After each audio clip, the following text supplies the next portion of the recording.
Jesus cried. John chapter 11, verse 35. Jesus, even though he is God, was also human, like you and me, and he felt the same emotions that we do. Today I'm going to tell you about how he felt sadness, that emotion that sometimes makes our heart hurt and our eyes fill with tears. Listen closely.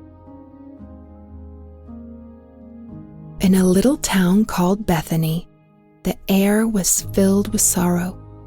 There were many people crying outside of the house.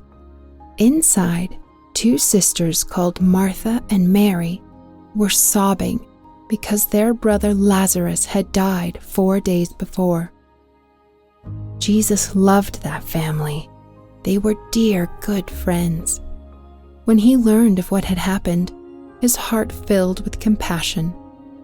On his walk to Bethany, sorrow was his companion. He thought about Martha and Mary's suffering and wanted to hug them and console them.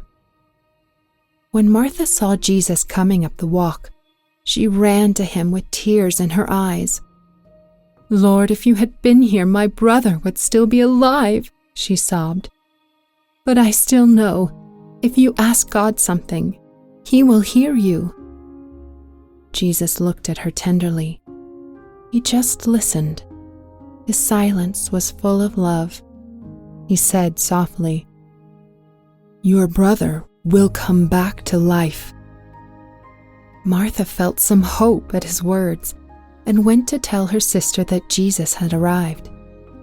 When Mary saw Jesus, she ran to him and fell to her knees, crying, "Lord, if you had been here, my brother would still be alive," she said also, broken-hearted.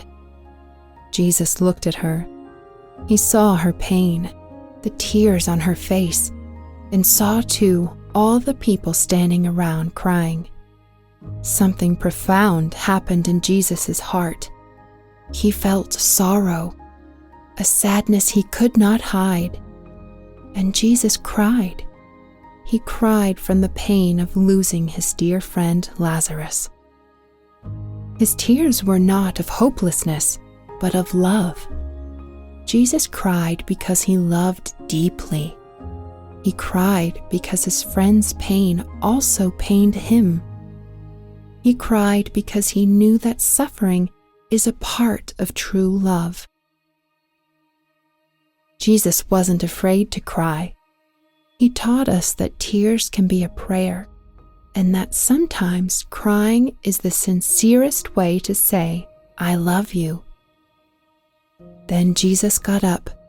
His heart was still sad, but that sorrow had turned into strength. He walked to Lazarus' tomb, raised his eyes towards heaven and said, "Father, thank you for always listening to me." Then he shouted in a firm voice, full of power and tenderness, "Lazarus, come out!" And out of the darkness of the tomb, Lazarus walked out, alive. Jesus knew that he could revive Lazarus, and he still cried. What does this tell us? That crying doesn't mean you're lacking faith or that you're weak. Crying means you love, because we cry when something is important to us, for people and things that we really love. Jesus teaches us that sadness isn't something to hide. When you cry, Jesus cries with you. He understands your sorrow because he has also felt it. Jesus would never leave you when you're upset.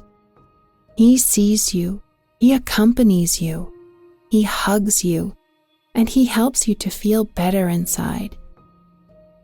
Even if you can't see all that with your eyes. Just as he consoled Martha and Mary, he also wants to console you when you're sad. Close your eyes, put your hand on your heart, and repeat after me. Jesus, when I feel sad, stay with me. Cry with me if you need to. and teach me to trust that joy will come after tears. Amen.